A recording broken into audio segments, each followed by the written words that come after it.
Hola, yo soy Elizabeth Machado Gallardo, continuando con la lectura de mis apuntes de gestión jurídica.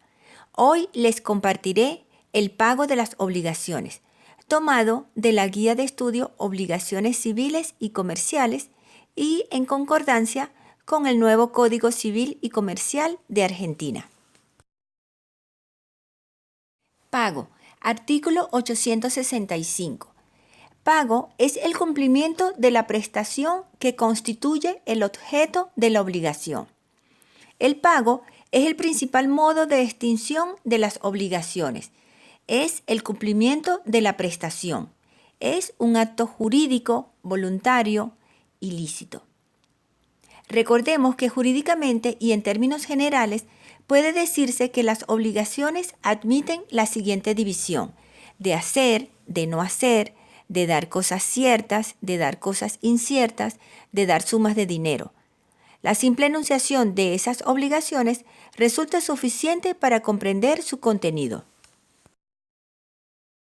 Los elementos del pago son sujetos, objetos y causas. Los sujetos pueden ser solvens, el que hace el pago, o accipiens, el que lo recibe.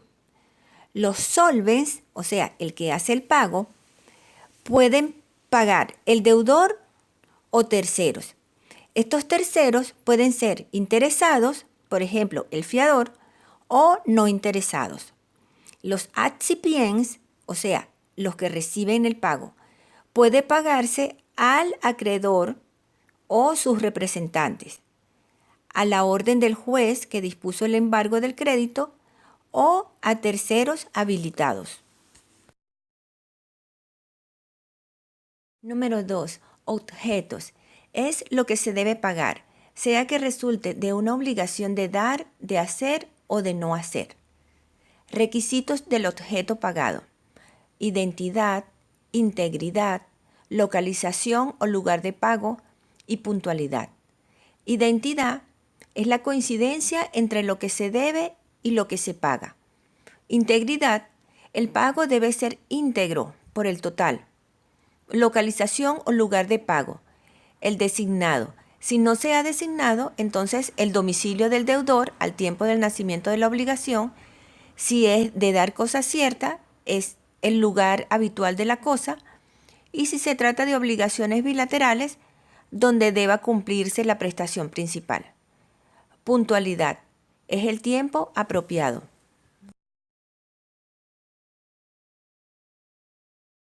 Número 3. Causa.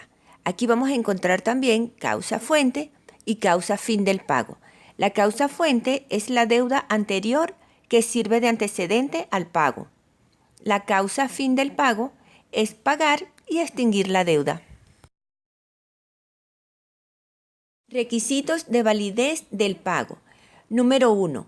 Que el que hace el pago y el que lo recibe sean capaces. Artículo 875. Número 2. Que el que paga sea titular del derecho o cosa que transmite. Artículo 878. Número 3. Que el pago no se realice en fraude de otros acreedores. Artículo 876. Y número 4. Que el crédito sea expedito. Artículo 877.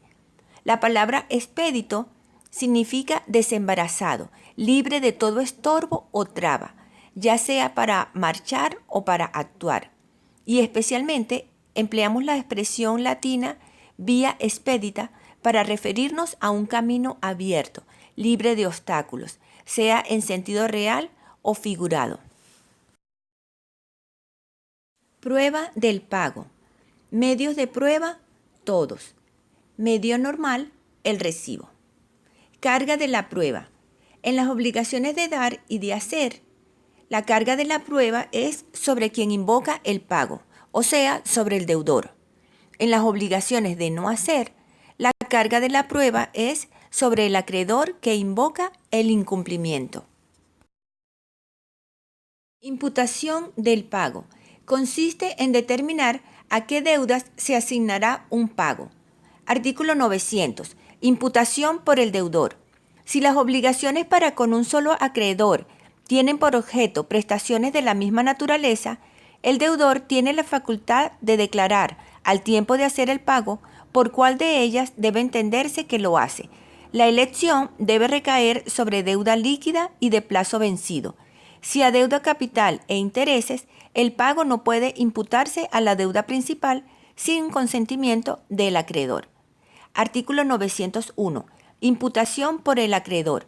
Si el deudor no imputa el pago, el acreedor se encuentra facultado a hacerlo en el momento de recibirlo, conforme a estas reglas.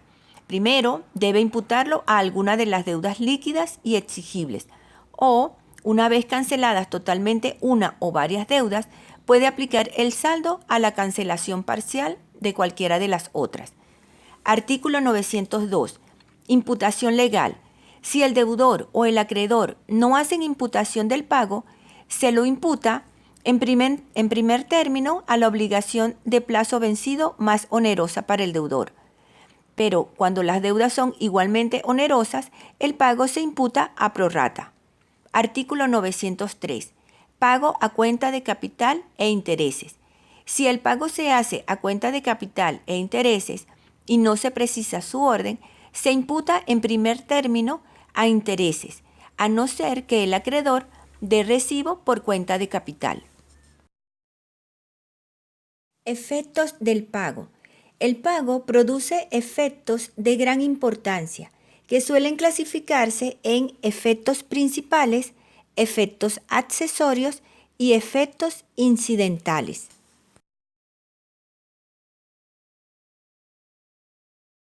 Los efectos principales o necesarios son los que se dan necesariamente en cualquier obligación cuando se paga, y estos son extinción del crédito y liberación del deudor.